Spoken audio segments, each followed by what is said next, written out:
What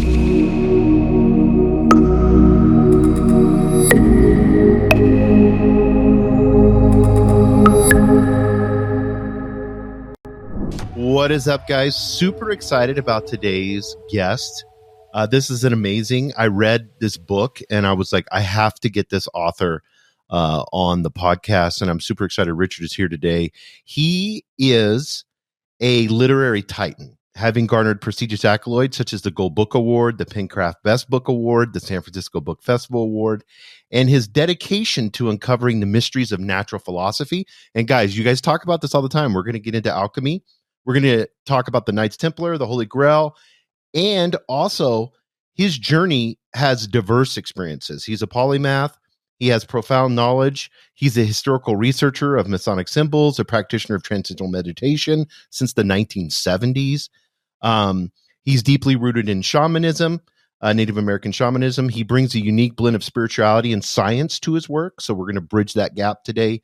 His approach is both enlightening and entertaining, challenging conventional wisdom while offering new perspectives on ancient orders and their hidden secrets.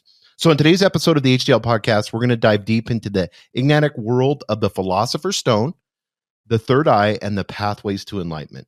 With Crest Insights, we're about to unravel the connections between meditation, spiritual consciousness, and the age-old mysteries that still resonate today. So thank you, Richard, for being on the podcast. It's a privilege to have you today. Well, thank you. It's an honor and a privilege for me as well, and I'm happy to be here. I want to start off because your book's amazing. I encourage everybody; it'll be in the show notes to purchase. I want to start off with, and you kind of start off the book this way with a quote, and I want you to elaborate on this. You say, "Knowledge comes to each of us from many places and in many ways." How do we receive knowledge, like spiritual knowledge? And what do you mean by many places and in many ways? Okay, that's a really good question. It's no one else has touched on, but it's very important. Knowledge, when we acquire it, we don't necessarily acquire it through expectations. We don't know when we're going to learn something. Learning is the acquisition of knowledge. So we don't know who may impart this knowledge to us, or when it might come about. Part of my experience in the acquisition of knowledge, of climbing the mountain of knowledge, was my experience with the shaman Charles, up on a mountain. But, knowledge comes to us in a variety of ways. It could be through an experience. It could be through an interaction with something or someone. It could be illumination you get from the experience of a sunrise or a sunset, being on top of a cliff, observing this wonderful mountain vista. Or it could be inside of a cave, where it's totally dark. You just don't know when you're going to have this epiphany, when all of a sudden, oh man, the lights come on, and you just become aware. And that's really what knowledge is. The acquisition of knowledge is the continual acquisition of an awareness. It's more than just trying to say, okay, we've got this data input on our computers and we're downloading it. It's much more than that. So if you're looking at from the Vedic science perspective of it, for example, we could go back and say, well, yeah, if we want to know all of that, we can just tap into the Akashic record, or in this day and age, it's on the internet. All the information that we really ever want to know is available on the internet, the Akashic record. Right. But the thing is just to finish that up, we have to be aware of it, and that's the key. You could, something important that you need to know. This knowledge, it could be staring you in the face, but if you don't have an awareness of it, if you don't have eyes that see, ears that hear, or a heart that understands, you're just not going to get it. You might as well be standing in front of a wall. You Yeah, have to Richard, have that awareness to recognize it for what it is. you've read who knows thousands of books. You've studied tremendous amounts of knowledge from all different types of from sacred geometry all the way to meditation to, I mean, the list goes on of everything that you've studied, math, technology. What do you think is the biggest driver for you? Because there's a lot of people out there that are listening to this where they don't understand like how to that's like the basics of how to study, picking a book up and then delving into something that enlightens you and makes you feel good when you're trying to gain this knowledge.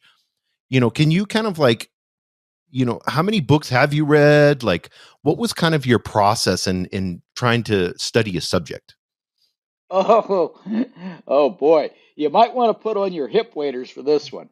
Um, in that regard, yeah, I've got in my personal library probably 11, 1200 hard copy books. Okay. And that doesn't include everything that I have that's, soft copy on my computer. Right. So, yeah, I read voraciously. That's important. And when we're really looking at, and now I've forgotten what the question is, so you'll have to It's refresh my more mind. of like for you gaining knowledge, and you Oh, taking the okay. time to go through and go to 17th century manuscripts and everything else. What is Well, kind of yeah. like, go ahead. Well, the core of it, really, Jason, is this.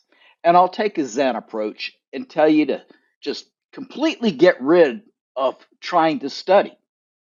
Studying something doesn't mean diddly squat, okay? If you're not really into it. So, number one, you have to have a vested interest in what you're studying. Because if you're not interested in it, to hell with it. Mhm. It's not going to do you a lick of good. You're not going to remember any of it. And beyond all that, the real driver to answer your initial question is to keep asking questions. If you don't understand something, if there's something that you would truly like to know, get up off your ass and Mhm. go figure it out. You I like know, that. Yes. look it up on the internet, go find it in a library, in a book, start asking around. The point being is perform your own investigations, okay? Become a critical thinker. You don't, and I would tell you, do not believe what other people tell you because chances are they're just repeating what somebody else has told them. And it's probably a bunch of hooey. There's not going to be anything to it. So get up off your ass and go find the answers yourself. Ask questions, because when you're asking questions, that means you're curious. And that curiosity is just so important. And for those of you that are, for example, into the tarot cards, think of it this way. If you're looking at the major arcana, the first card is the zero card. Mhm. And what does it represent? It represents the fool. We're all a bunch of fools, Right. especially when we're starting down this path. Right. And if you're looking at the Rider Waite deck, for example, you see this guy, medieval looking young person, and here he is. He's got his little stick and his bag, and his dog's barking at him, and he's about to go off the cliff because he's not paying attention. He's just kind of tripping along, doing his thing, and has no clue what he's doing. And he's going to go off the path very quickly, very easily, if he doesn't wake up. But the dog's barking to warn him to do that. Okay? But as we progress down this path, whether it's with alchemy or the occult in general, any of this stuff that's not mainstream, we end up with the number 9 card. And what is the number 9 card, Jason? It's the Hermit. The Yes. hermit, this hermit it's an old fart, in a cloak, With the lantern. with Yep. holding up the lantern, and his staff, and he's on top of the mountain, kind of like me, I reckon. But anyway, you know, what he's doing is he's holding this lantern up to illuminate the path for the fool. Right. It's not that he's any better than the fool or his path is any different. He just happens to be a little bit further along, and he's trying to help those that are following behind him. I love that. And then, That's just such a great analogy. You know, you're going to have to reenact that and get a picture of that of you holding a lantern for your website. You're going to have a oh, photographer I'm take a sure picture. that would be great. But I do have pictures of it in the book. Yeah, exactly. But I love that transition from the fool to the hermit, and then that whole process of willing to learn.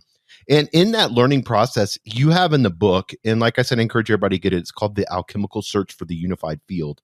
You have this. You say truth is a battle of perceptions. So when we're navigating these battles of perception, and there's a ton of perceptions. We talked about this offline. There's false religions. There's the narrative that politics push, whether you're on the right or the left, whatever it may be. These perceptions. How do you battle a perception to uncover deeper truths? By being a heretic. I love that. Yes. Yeah, it's that simple. I mean, and what is a heretic? A heretic is someone that dares to question the status quo, you know. And when someone stands up and says, I'm doing my own research, okay, my own investigations, I'm forming my own opinions, and I don't give a rat's rump what you have to say about it, that scares folks that are in authority. Mm-hmm. Because they're constrained by their paradigms. They're constrained by the construct of the box that they have put themselves in and want you to join them in. What we have to do as heretics, as visionaries, is to be able to, set those paradigms aside and remove the construct of that box. Because once we are able to get rid of the construct of the box, our vision is no longer obscured. We are able to, at that point, see beyond. We can see beyond and move beyond where we once were.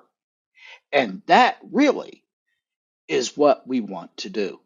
That's what a true seeker really invests himself in doing, is being a heretic, daring to question, doing his own research, his own investigations, and trying to see beyond the moment, beyond where we are now.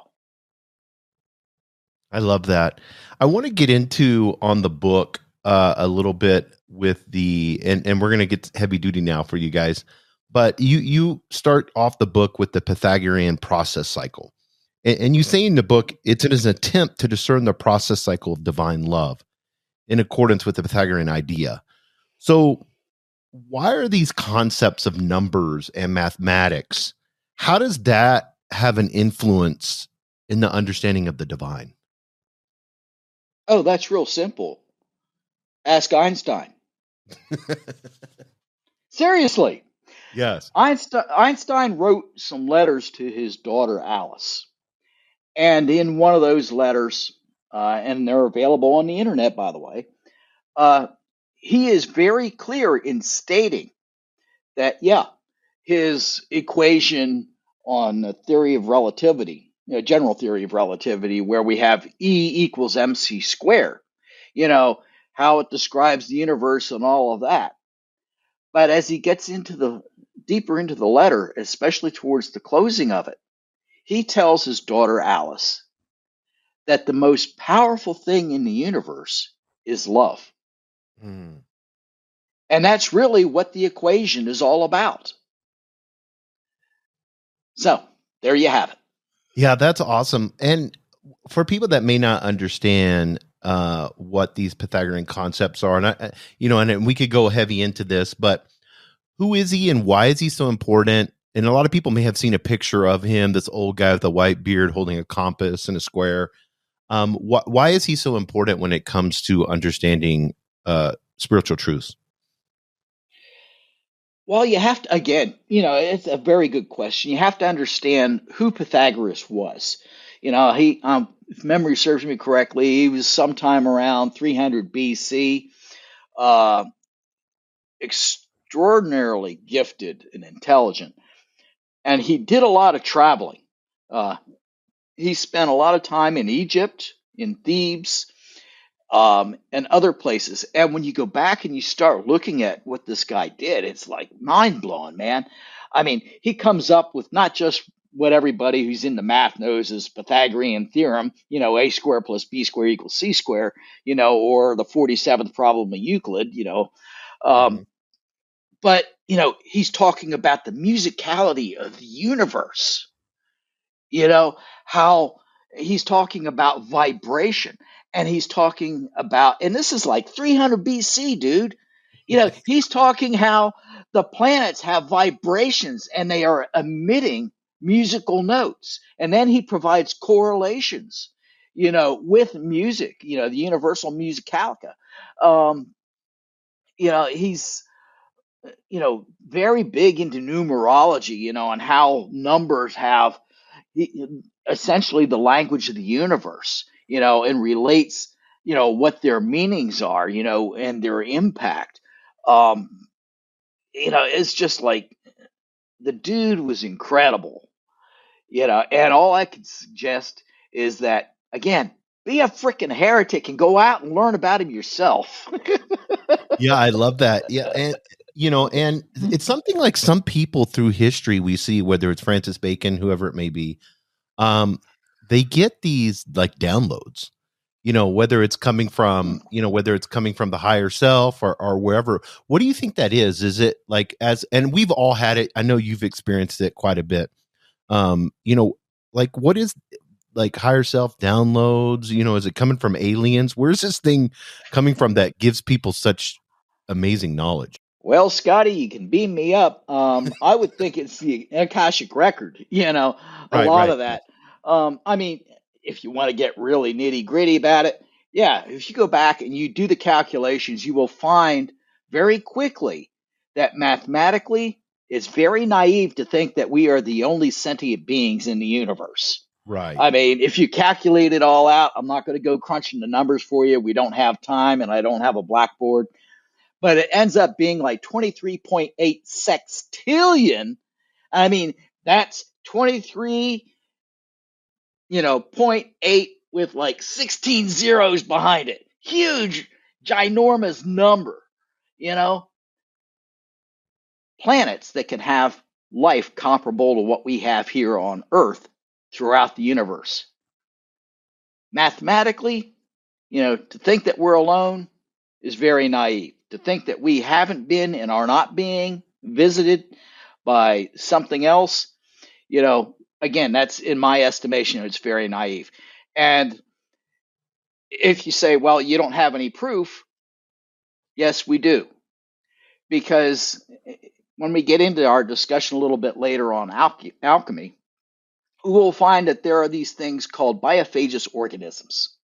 They come in every day, many times a day, on meteors, cosmic dust, things off comets, and they're bombarding our Earth all the time. So, what the heck are these biophagous organisms? They're essentially viruses and bacteria.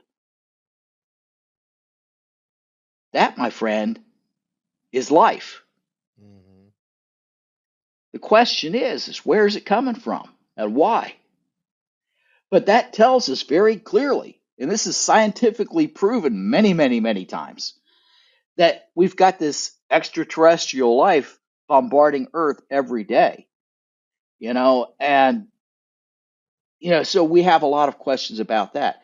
But these biophagous organisms, they're the ones that provided the DNA, uh, for us to be able to replicate back, when Earth was being first formed, with the primordial seas. So yeah, there is definitely, with no doubt about it, life beyond Earth. It's scientifically proven, but it's not something folks want to talk about because they want to talk about, their perception of life is something else. It's not a piece of bacteria, which is a living organism, Mhm. or a virus. They want to think in terms of life from elsewhere being more in line with us.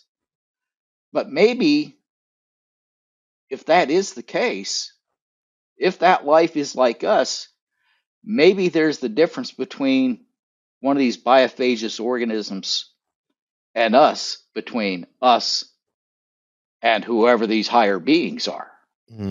Yeah, and we don't know how they You can know, travel through light. Like, there's so many no, different. we're totally clueless. We're babes in the wood.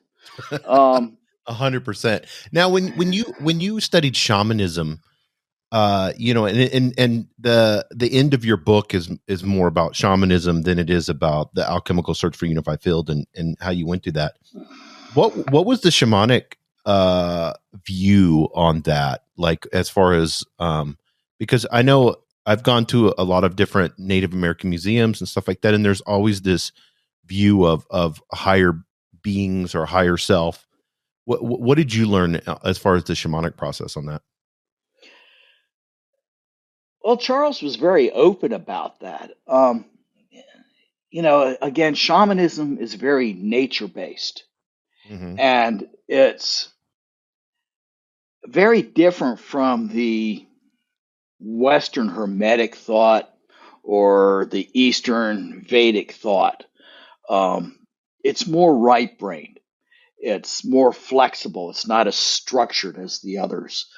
Um, so it doesn't include or exclude anything.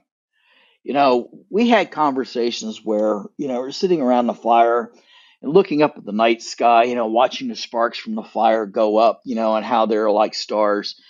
And he would talk about, the various things in the universe, and the one question I think is posed in the book, and I can't, I'll have to paraphrase it because I can't quote myself directly, um, is along the lines that, when we're looking at the Milky Way one evening, maybe, because the Milky Way in Native American culture represents the Great River, or another way of looking at it is smoke from the Great Fire, the Big Bang Theory kind of thing. But what if there are more than one Earth, Mm. more than one universe? You know, um, that's not excluded. It's a distinct possibility. From the shamanic perspective, we're looking at, the world above, which it's not necessarily just one world, it's many, many worlds. We're looking at where we are now in this world, the present, and then there's the world below, the underworld, and yet, as different as they may be, there are opportunities to transition between them as though they were dimensions. And in my experience, that often occurred, it was symbolized usually during the equinoxes. And that's when, the upper world and the underworld would come together in where we are right now to communicate, because that's when day, it's the equinox. So it's when the hours of the day and the hours of the night are about the same. Everything comes together at that point in time. So, that's, one way of looking at it. Yeah, that's crazy. I like that it's like an equilibrium, as above, so below type of thing. That Hmm. shamanism is more right brained, and I know Yes, you it mentioned that in the definitely. book. Yeah. So I want to, because before we get into the five elements, and we'll start talking about alchemy here in a second, I had to pull this quote out of your book because I think right now in society, what's happening is what this quote is about. You say certainty brings insanity. Everybody wants to be safe and certain. that's what our whole society is built off of, and especially in this, and we have a lot of younger generation people that are listening to this, and the younger generation's willing to give up their, and we talked about this in our age with and I'm pretty sure our parents and our grandparents said the same damn thing with us and how but it's like giving up freedoms and giving up all these things just to have security, have certainty. What did you mean when you said, and I know you're talking from a spiritual and philosophical, uh, uh, but the certainty brings insanity. What did you mean when you wrote that? Oh my gosh. Uh, well, it's an aphorism, which means it's true. But, again, uncertainty. Well, when we're uncertain, that means we've got questions. And Mm, often the insanity comes about as a result of having so many questions, we don't know which way to turn. Or we're receiving an information overload. mm. It's like, during our quest, for the grail or whatever, we just get overloaded with too much knowledge and we don't know what to do with it. But here's something important to keep in mind. When we're on a quest for knowledge, when we're climbing that mountain of knowledge, looking for the flower of wisdom, okay, which I discuss in the book, what does that really mean? Well, we have to understand what the acquisition of knowledge is all about. Think of it in terms of education, okay? And education is when you're sitting in, a classroom usually, okay? And some dude or gal is up in the front of the classroom and they're regurgitating all of this concepts and theory, these ideas. It's a one way conversation usually. Sometimes you might be able to stick your hand in the air and ask a question, but usually it's unilateral where you're getting a data dump. Okay. And it's the same thing, when you're reading the book. That's education. But there's a huge disconnect, and the disconnect is often that it does not include a path to wisdom, to becoming the hermit. And that path to wisdom is the application of that knowledge that you have acquired via training. In other words, you need to get up off your ass and take what you've learned in the classroom and apply it as a work experience. Because it's only by trying and making mistakes and failing, but keeping at it, and just pursuing it until you get it right. And that's when you acquire your wisdom. That's when you can become a hermit because you've screwed up so many times, but you haven't given up. Right. I And love that's that. what it's really all about. Yeah, I just think it's such an important quote, especially nowadays. I want to step into a little bit more of the technical side of your book. Like I said, when we're getting into alchemy and the five elements, how do these ancient elements play a role in your understanding, not just of alchemy, but in the search for the unified field? Okay, now which five elements are you referring to? Like air, water, I mean, the basic. Okay, okay. Well, they represent, alchemically, they can represent, you know, s- various chemicals or elements. Um, but it's much more than that. And again, when we're talking about symbols, symbols are just, think of them this way, as pictures representing words. Mm, And if you're traveling down this path as a seeker, one of the things that you really have to understand are what's referred to as the seven liberal arts and sciences. mhm. So at this point, you're saying, what the WTF is that? You know, uh, the seven liberal arts and sciences are divided into two parts, what's called the trivium and the quadrivium. The trivium has to do with language. You have to understand, and it's a progressive system. Within the trivium, you're looking at grammar, rhetoric, and logic, which they also refer to as didactic, didactic. And then within the quadrivium, you're moving more into the abstract, the sciences, and you're looking at mathematics, geometry, music, and astronomy or astrology.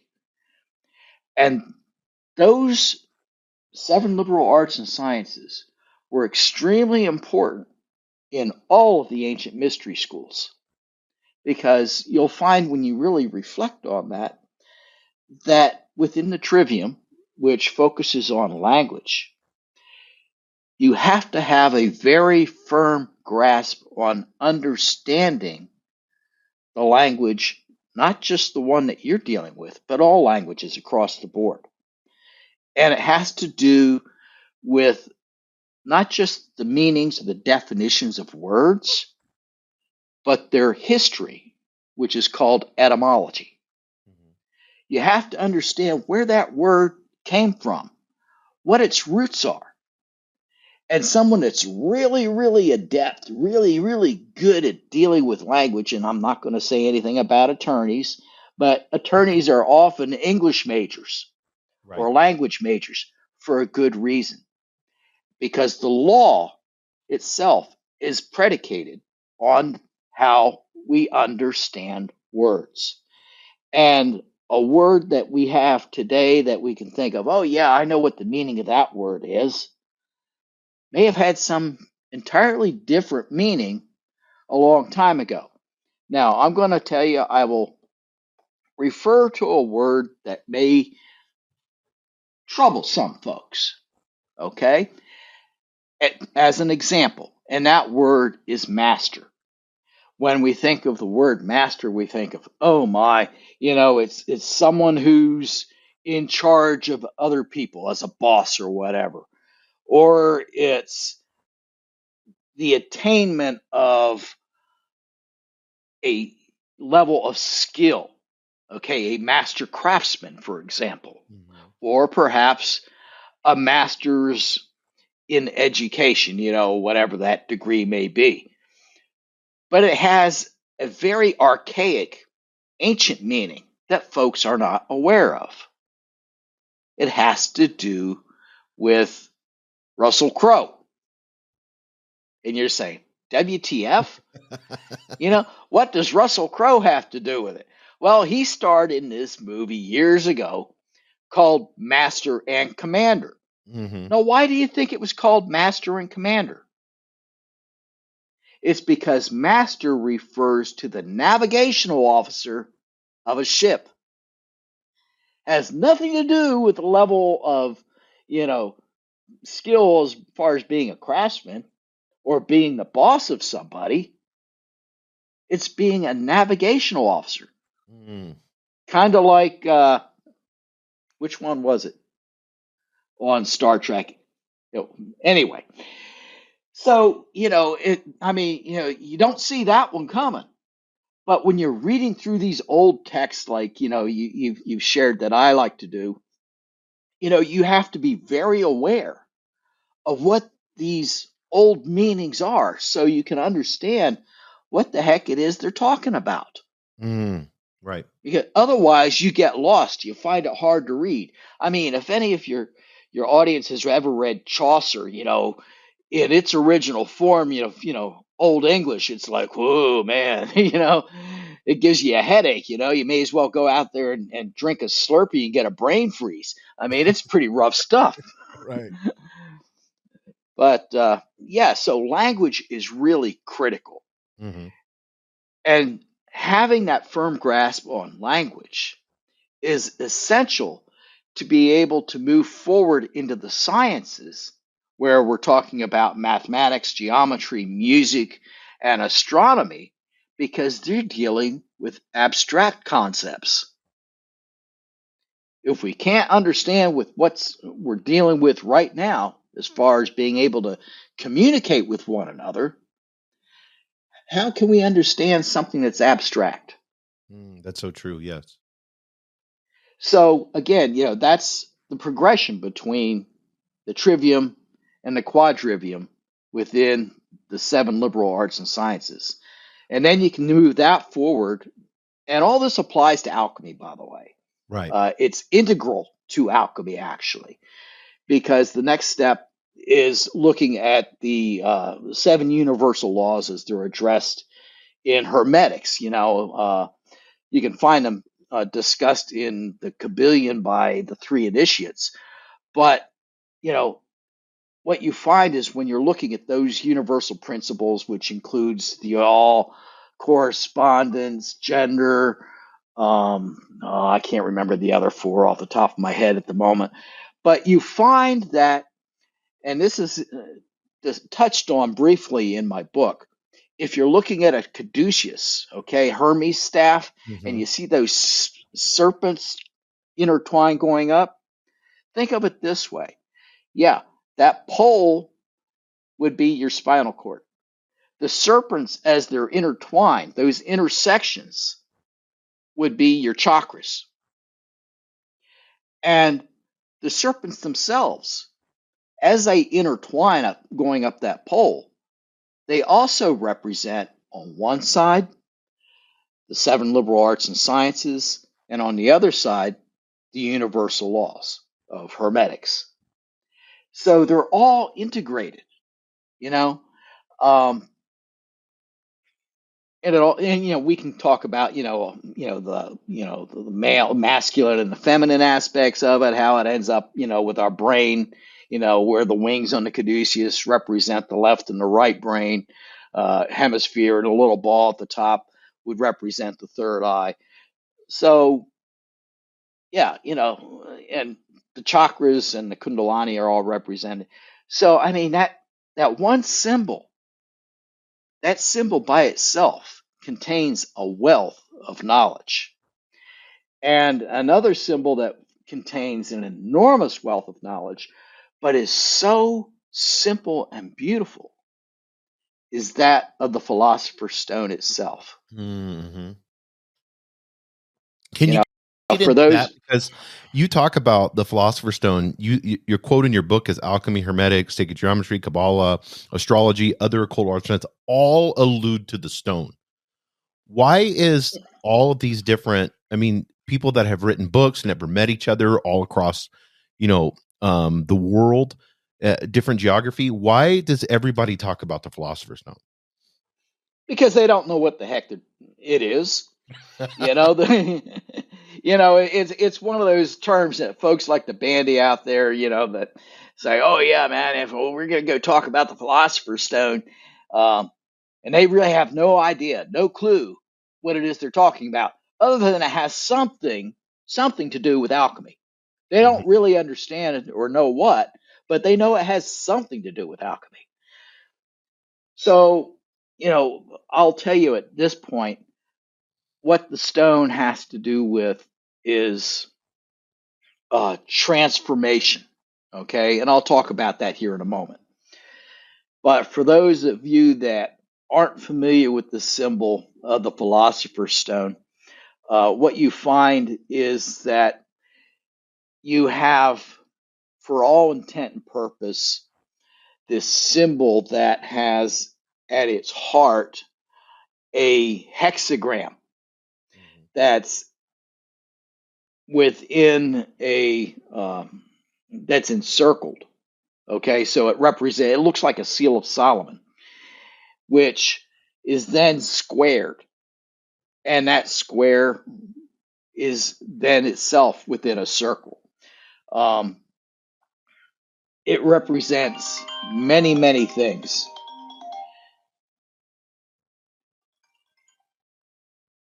Are you still there? Yeah, I can hear you. Oh, okay, because it looked like I had another call coming in. I had to cancel it. Um, so, I mean, it represents so many different things. And I touch on it a little bit in this book, in that you can derive it from Michael Myers' uh, emblem number 21 in Atalanta Fusions. Um, and what it really depicts is a time traveler. So when Mm, we're talking about the Philosopher's Stone, when we're talking about alchemy, um, it has a lot to do with transformation. So what are we looking at here? We're looking at transformation as representing two things basically. Um,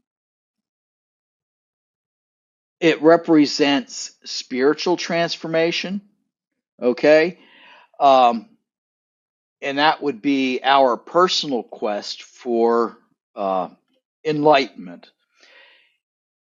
Another attribute of the stone, from an alchemical perspective, is allegedly that it's got to do with immortality. right. So That's where a lot of people like Indiana Jones stuff. yeah, so when we're talking about immortality, what are we really talking about? We're talking about time. Mm. Immortality is nothing more than time without an end. Do you think it was It would like because we have that now with billionaires and they're dumping tons of money into trying to live forever? Do you think it's the same type of spirit, the physical? They're trying to focus on the physical body, not so much as the celestial mind. I well, mean, do you yeah, think like the that alchemists back in the day that may have not understood this was just trying to live forever, or maybe a king was giving him money in hopes for the Philosopher's Stone? it Like, could was have there a been a metaphor. misrepresentation? Yeah, they could have perceived it as a metaphor, Right. allegory. But today, you've got these wealthy people that are big into what they call nootropics, Mm-hmm. trying to expand their minds and their lives. But I don't think, as much as they would like to think themselves, that it really changes anything, because at the end of the day, you're still dealing with something that's linear. You're Mm. looking at alpha and omega, a beginning and an end.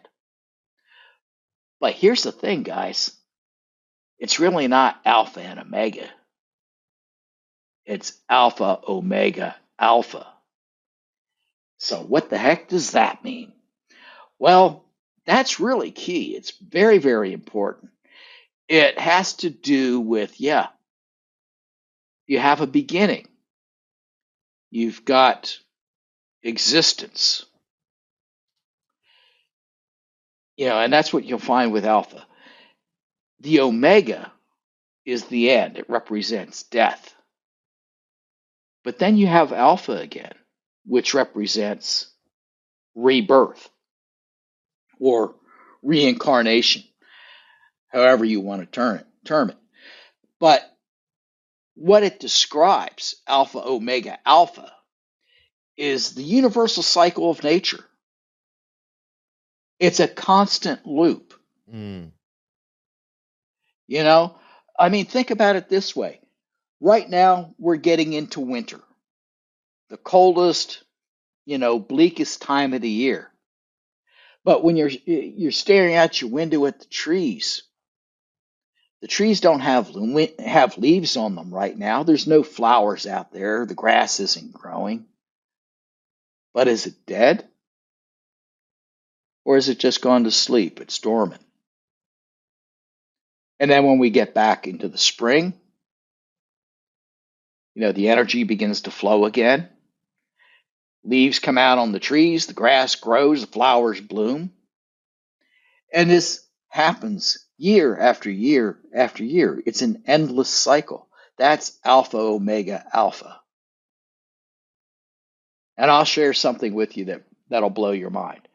The ancients, one of the things that they did, because they were very nature based, much like Right. shamans, um, and their clock that they used, you know, every day. was nature itself. They could look up at the sky and, where the sun was rising or where it was setting and know approximately, where they were within the yearly cycle. They could look up at, have you heard that song by Journey, Wheel in the Sky? Oh, yeah, yeah. Yeah, the wheel in the sky keeps on turning. Do you know what it's talking about? What? The Big Dipper. Oh, okay. So it's like a Because when you're looking at the Big Dipper, it turns, it's a polar constellation. Mhm. And as it's never below the horizon, in the northern hemisphere. And as we progress through the seasons, the handle of the dipper, its position in the sky changes. Google it, check it out. It's really cool. And it looks like, if you're looking at it, it's different positions throughout the course of the year. It looks like a pinwheel. And Mhm. that's why they used to call it the wheel in the sky. Keeps on turning, you know? So that's where that came from. But another thing is that they like to try and relate what was going on in the sky with themselves. Mm. So, how did they do that? Well, when again, the equinoxes and the solstices they were very well aware of were incredibly important to them. So, this is how it works. I, I take it you're familiar with the asterism of Orion. Mhm. Okay, Orion is not a constellation. Actually, it's an asterism. But anyway, um, Orion, you can begin to see it rise usually in August. It starts coming up above the horizon. But Orion is not really considered to be born until the fall equinox. At that time, Orion is born on his back. Okay? Mm. And from the fall equinox until the winter solstice, he continues to rise. He's born right at sunrise on the fall equinox. And as we move towards the winter solstice, you will find that Orion rotates in a clockwise manner until he's standing as an upright man in the south at about midnight. And then you move from the winter solstice towards the spring equinox.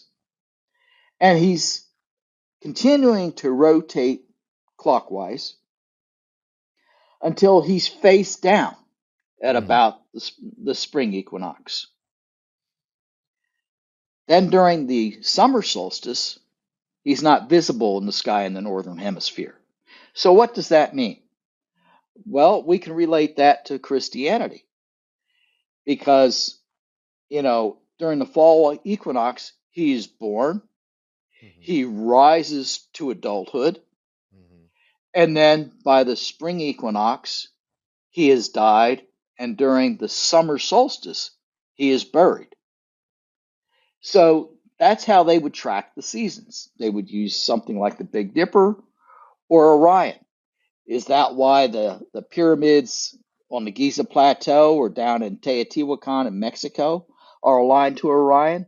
I don't know. I don't have an answer for that one, but it was important to them.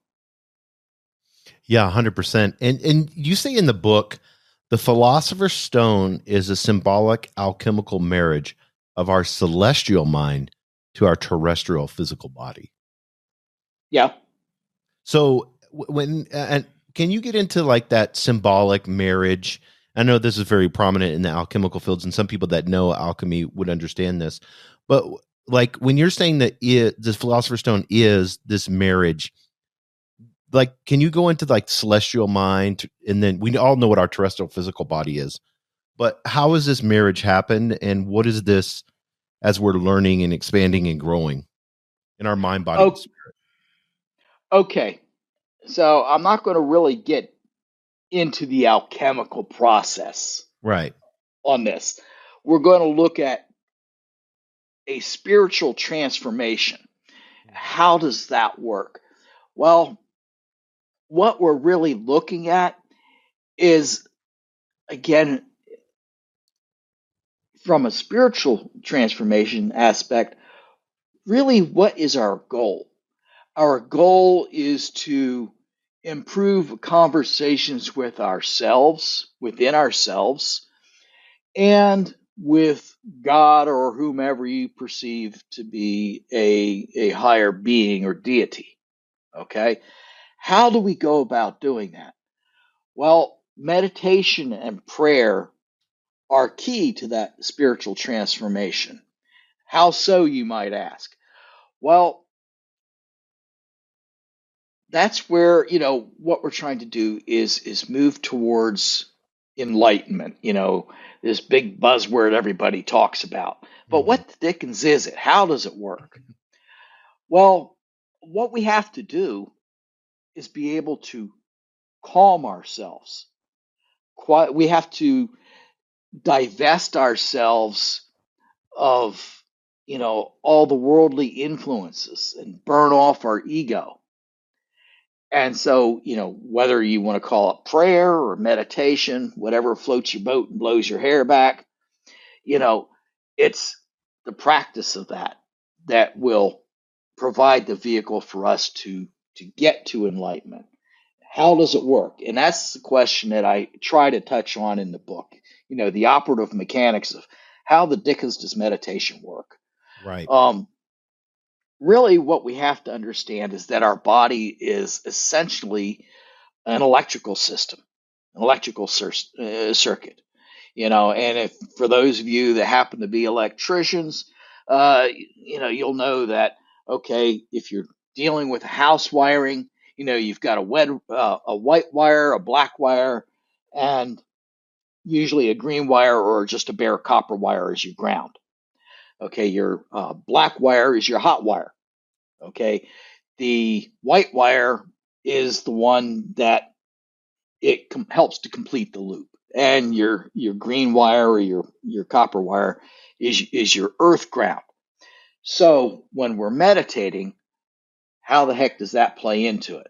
Well, it's best that we are grounded, like any electrical system.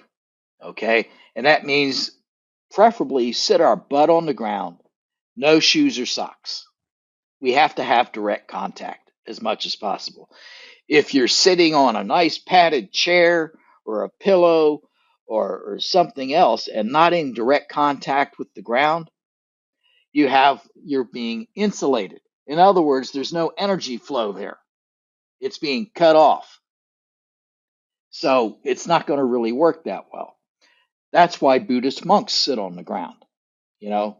And you don't necessarily have to be cross-legged with your hands out there going om and all that kind of good stuff.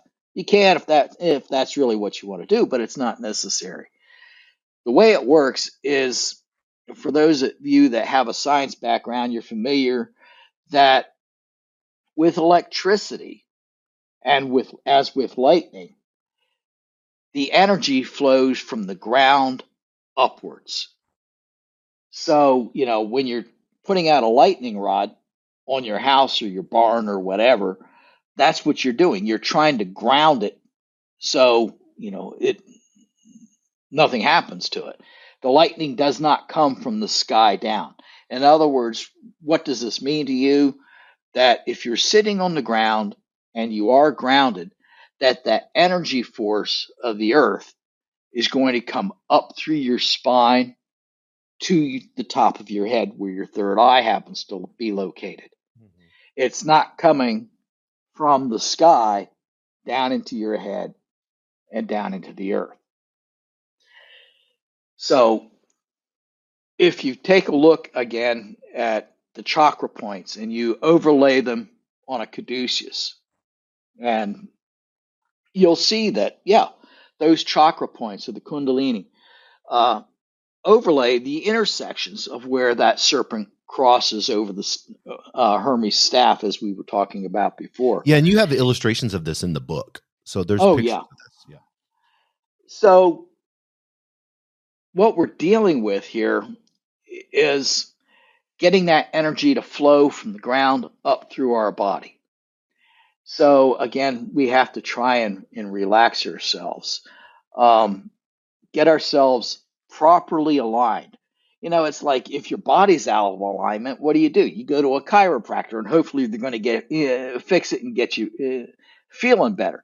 Well, mentally, that's what we're doing here.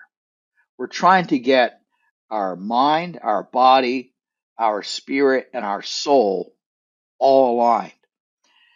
And we can begin when we're doing our meditation. What really helps to move it along, and meditation is different than relaxation. That's an important thing to consider. Meditation will usually involve the vocalization of a mantra. Yeah, you could use Om. There are other mantras that you can use. So what happens is that when you're vocalizing that, it begins in your throat, in the guttural area. Okay, you go Om, and you can feel it. You can feel that vibration. And that vibration, it will come down into your breast. Okay, you feel it there. If you're sitting cross-legged on the ground, your hands are going to probably be resting on your knees or on your feet. So it's going to travel from your breast, and it's going to go outward towards your hands, which is manual. And then it will become pedal when it interacts with your feet. So, the 4 points of entry are guttural, pectoral, manual, and pedal. And again, this is described in the book. At the same time, you're feeling this same vibration as well as hearing it in your head. With practice, you'll be able to get the right mantra for you. I can't, what I use as a mantra, what you use for a mantra, as your listeners use for a mantra, they can all be totally different. We have to find the right vibration for us individually. And with practice, It's not the word so much as it is the vibration, right? Exactly. And this comes back into hermetics. Right. Okay, because vibration is one of the 7 universal laws of hermetics. So, we have to get that right vibration. And when we're able to do it, our entire body resonates. If you're a singer, you're probably familiar with 3-part harmony. So with 3-part harmony, what that means to us in this situation is that we're going to be aligning our mind, body, and spirit. Okay, which is a good thing. We're going to start feeling better. But when we can really nail down what our mantra is, get that mantra really tuned in perfectly to the right frequency for us, then we end up with 4-part harmony, and our soul becomes aligned. And that energy just flows from the ground right up through our spine, up into our mind, to our third eye. And it really opens it up. So the folks will say, "Oh yeah, man, I know what the third eye is." I bet you do. You're thinking it's the pituitary gland, aren't you? Nope. It's much more than that. And again, I describe this in the book, where the third eye involves Can you get into that? The the triad of the third eye, the yeah thalamus, that pineal gland, pituitary gland. yeah, the pineal gland, the pituitary gland, and the thalamus. It acts as a servo mechanism. In other words, it's like a harmonic generator. Mm-hmm. Okay. So, what does that do for you? Well, what you're going to try and do is if you're out of balance, you can tell because your emotions are off. You're not making good decisions. Maybe your coordination isn't quite right. And that's what the pineal gland, the pituitary gland, and the thalamus all control: decisions, emotions, and thoughts. Mm-hmm. And that's really what meditation is trying to align. Because if you can align, what you're thinking, what you're feeling, and the decisions that you're making, then that's going to further align your body. And that will come back down through your spine and out through the chakra areas. The best example I can give you, the best analogy I can give you for how this really works is you take one of those big old flashlights, okay, that's got like 4D cell batteries in it, one of those heavy suckers, right? And when you take the cap off of that flashlight, you'll notice that there's a spring in the bottom of that cap. And that spring represents your ground. Mm. And when you put the batteries into the flashlight, you put it so that the positive end of the battery is facing upwards. So you put your 4 batteries in there, you screw the cap back on, and if you've got good batteries, okay, and connections are good, and the little light bulb that you've got in there, if the filaments are in it are good and it works, when you turn that switch on, what happens? Yeah, You it's like, get illumination. Oh right. my God, illumination! Hey, dude, isn't that enlightenment? Yeah, it is. Yeah. So that's really if you want a simple example, an analogy, for how it really works, a flashlight. Mm. That's so simple, but yet so profound. Yeah. I And love that's that. the whole idea with this stuff, Jason, is, you know, let's not make it more complicated than it is. Keep it Right, simple, right. stupid.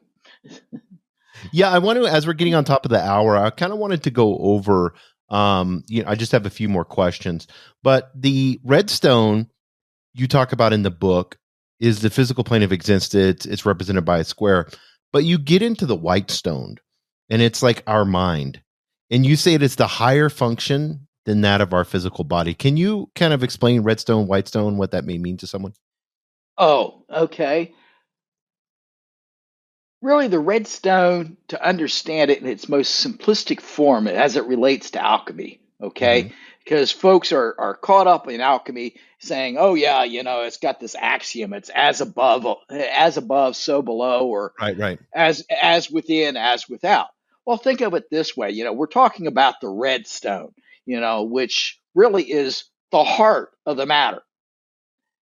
That's Hmm. what we're talking about. Hmm. Really, the red stone, physically represents the heart. And think of it in terms of the circulatory system within our body. The heart is essentially in the center of our chest. Right. It's the first organ to form.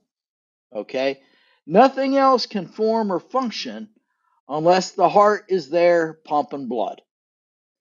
But check it out on the internet. Go look up what our circulatory system looks like. And I'll be darned if it doesn't look like it's a tree. Yes, exactly. A tree above and the roots below. But here, check this out. Our brain, our central nervous system is the same way, dude. It really is. If we're looking at our nervous system in the body, yeah, the white stone, our brain, our mind, okay, Hmm. that forms after the heart. It has to, because if it's not being fed nutrients and oxygen, the brain just isn't going to work, Right. you know? Um, so the brain, it's dependent on the heart. Mm. It's a codependent thing. The heart really, as it matures, it can't function without, the brain telling it what to do, involuntarily, and the brain can't function without the heart. They're codependent. Right. So when you're looking at our nervous system, which is controlled by the brain, where our third eye resides, that too looks like a tree, as above, so below, as within, so without. Yeah, that's so That's interesting. I yeah, love that that, because it's bridging the science with the spiritual. You also talked about in the book, you said this because this blew my mind as I begin to kind of understand what you were saying. You said, is it possible that the soul is encapsulated in a hydrogen molecule, H2? hydrogen is an energy carrier, not a source, as it must be produced. And I was thinking, in the Bible, it talks about, the Holy Spirit bringing the breath of life, and in Egypt, they talk about the breath of life. And you said the soul is encapsulated in a hydrogen molecule, H2, and then the O would be the oxygen that brings that soul, so which is H2O, which is water, which we know water is life. So Yeah. I was just amazed by that. Can you get into that just a little bit? That is so cool. And it blew my mind when I was reading it in your book. Yeah. If you're looking at, the, theology of the ancient Egyptians, their religion, their concept of the soul, I think there were not, it depends on your take on it, had as many as 9 levels. The quintessential portion of it, though, involves the Ka and the Ba. And the Ka, I'm trying to remember off the top of my head here. The Ka, I believe it is when the body dies, it takes off to these essentially, Elysian fields, as the Greeks would term it. It would go out and about and do its own thing. It would just take off. But the Ba, it would go off during the day, Mm-hmm. and at night it would have to return home. In other words, to where your sarcophagus is. And that's part of the reason that they would put a cartouche on the sarcophagus so the Ba would know where to return to. And I got to thinking about that, and I'm thinking, yeah, that has a lot to do with, a hydrogen molecule. Because one could represent Ka, the other could represent Ba. But it also has a lot to do with water, because water has everything to do with life. Life does not exist without water, at least Right. not life as we know it. Life as we know it, and again, this is discussed in the book, involves water, it involves carbon, Mm-hmm. and hydrogen. And when you really think about it, okay, what is water? And you asked about the elements earlier. Water is made up of H, hydrogen, 2 molecules or 2 atoms of hydrogen, and an atom of oxygen. Okay, both are flammable, aren't they? Mm-hmm. I mean, hydrogen is extremely flammable. Right. Oxygen is an accelerant. Okay, it's kind of fuel. It's food for the fire, so to speak. And yet, when we marry them together, hydrogen and oxygen will, as water, will extinguish one another. That's kind of cool, isn't it? Yeah, that's so cool. Yeah. Yeah, you Yeah, could but go folks so don't many think different about that. alchemical spiritual ways with that. Oh yeah. So that's one of the things. And if you've looked at some of these ancient Mesopotamian uh, seals on, the cuneiform seals, or their friezes or bas reliefs, whatever you want to call them, you'll often see these anthropomorphic creatures, that are winged, carrying buckets. Mm-hmm. Okay, well, they're carrying buckets of water, because water is necessary, and it's always in regards to a creation story. Mm. If you really understand, what's going on with those pictures or those friezes. So they're carrying buckets of water because water is necessary for life. The other thing they're carrying, it looks like a pine cone. Yeah, right, It right. Yes. is a pine cone, literally, because folks say, "Oh man, that's supposed to represent the pineal gland, right?" Not really. That pine cone, again, you got to remember where Mesopotamia is at. Mesopotamia is covers, the pretty much, the northern reaches of uh, Turkey, the Tigris and Euphrates area, Right. and that up there. So we're looking at, parts of Greece, Turkey, Iraq, Iran, that area. Well, there's an important tree there. It's called the Turkish pine. And what's really cool about the Turkish pine is, yeah, it's got these pine cones on it, of course, but these pine cones exude what's called a sap that the bees use to make honey. That was essentially the ambrosia of the gods. That's so If cool. Yeah, check out Turkish pines. Yeah, I did You'll not find know it. that. That's awesome. Because so many Yeah, people I equate it mean, to, the pineal gland, or they'll show like the Pope and his like uh, staff, and it has the pine cone on top of it, and they have all these yeah, but they conspiracy, don't know their history. They're pulling it out their ass, dude. They just don't know. They're coming up with a which is whole a lot bunch of of this stuff. bullshit. Yeah. They haven't taken the time to dig into it, ask the questions, Hmm. and then do their own investigation. They're making assumptions. And you know what assume means? Yeah, Make an ass of you and me. Yeah. exactly. I want to close in this, Richard. You said this in the book at the end, and I kind of I think this is really important. If you could elaborate on this in closing, you said, after all, worshiping God is a personal matter. How we worship God is not subject to the dictates of others. What God wants is what's in our hearts and minds. And we must not forget charity, which is love in action, setting aside our ego to help others without the expectation of reward or acknowledgement. Doing what we know in our hearts and minds to be right, living by example, and being the best that we can be in God's eyes. That is such a profound quote. Oh, thank you. Do you think it's that simple to exude spirituality in that way? I don't know why not. Um, I wrote it. um, but yeah, I mean, and that I think really goes to what the Philosopher's Stone and Hmm. what alchemy really are. We're on this constant quest, at least many of us are. We're seekers. We're trying to keep our eyes on this path that we're coming down as fools, Hmm. and climbing this mountain of knowledge and seeking that flower of wisdom. But really, what's the driver behind it all?